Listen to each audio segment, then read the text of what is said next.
बिस्मिल्लाहिर्रहमानिर्रहीम। अस्सलाम वालेकुम। मैं दीनी मसाइल में खुश आमदीद कहता हूँ। मेरी आज की इस वीडियो का मौजू है कि कौन कहता है कि औलाद नहीं होती। औलाद के ख्वाहिशमंद हज़रात ये वजीफ़ा कर लें, इंशाअल्लाह अल्लाह नेक औलाद की नेमत से नवाज देगा।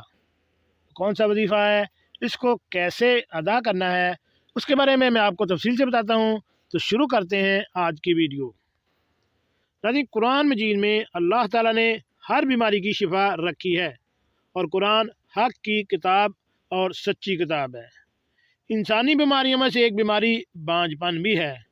तो जिन लोगों में ये बीमारी हो या बीमारी ना हो, तो वैसे ही अल्लाह ताला ने इन्हें औलाद की नेमत से महरूम रखा है।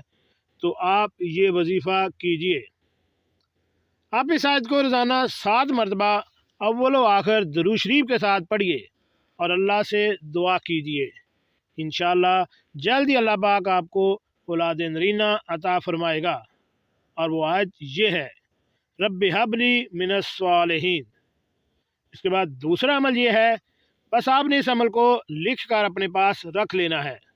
इंशाअल्लाह आपको अल्लाह ताला बेटा अता करेगा। आपने इस अमल को पूरे यकीन और तवज्जो के साथ करना है। आपने इस वजीफ़े को कैसे करना है, इसको ज़हन नशी कर लीजिए। जिस भाई को औलाद ना होती हो, तो उसको चाहिए अल वाहिद अल अहद। आपने इसको लेकर अपने पास रख लेना है। जिस मेरे भाई को, जिस मेरी बहन को औलाद चाहिए, जिसके पास औलाद ना हो, तो आपने अल वाहिद अल अहद इसको आपने कागज़ पर लेकर अपने पास रख लें। इंशाअल्लाह ताला इसकी बरकत से अल्लाह ताला आपको साहिब औलाद करेगा। जो मियाँ बीवी औलाद की नेमत से महरूम हो और डॉक्टर हकीम तिब इलाज से आजिज़ आ चुके हों, तो उनको चाहिए कि वो खालिक दो जहाँ की शान व अज़मत पर मुकम्मल भरोसा करते हुए इंतहाई तवक्कुल और यकीन कामिल के साथ रोज़ाना सुबह शाम बावक्त नमाज फ़जर और बाद नमाज मगरब 21 मरतबा इस आयत मुबारका का वजीफ़ा करें और खालिक कायनात अल्लाह सुब्हानहू व तआला से औलाद सालेह पैदा होने की दुआ करें। याद रखें कि इस अमल मुबारक से पहले और आखिर में 11-11 मरतबा दुरूद इब्राहिमी पढ़ना हरगज़ ना भूलें। इंशाअल्लाह ताला अल्लाह सुब्हानहू व तआला के हुक्म से औलाद नूरीना पैदा होगी।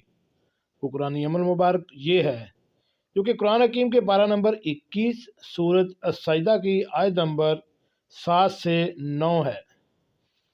आयत दर्ज है, जिसका तर्जमा ये है कि वो ज़ात जिसने जो चीज़ बनाई मौजूद तरीन बनाई और इंसान आदम अलैहिस्सलाम की पैदाइश की इब्तदा मट्टी से फरमाई, फिर इसकी नस्ल हकीर पानी के निचोड़ मादा हयात से पैदा की, फिर इसके अज़ा को मुतनासिब बनाया, इसमें अपनी तरफ से रूह फूंकी और तुम्हारे लिए कान, आँखें और दिल पैदा किए।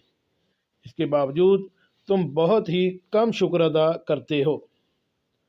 तो नाज़रीन, मंशा पूरी होने के बाद सदका खैरात लाजमी करें। जी नाज़रीन, कैसे लगी आज की मेरी ये मालूमाती वीडियो? ऐसी मालूमाती वीडियो हासिल करने के लिए मेरे इस चैनल दीनी मसाइल को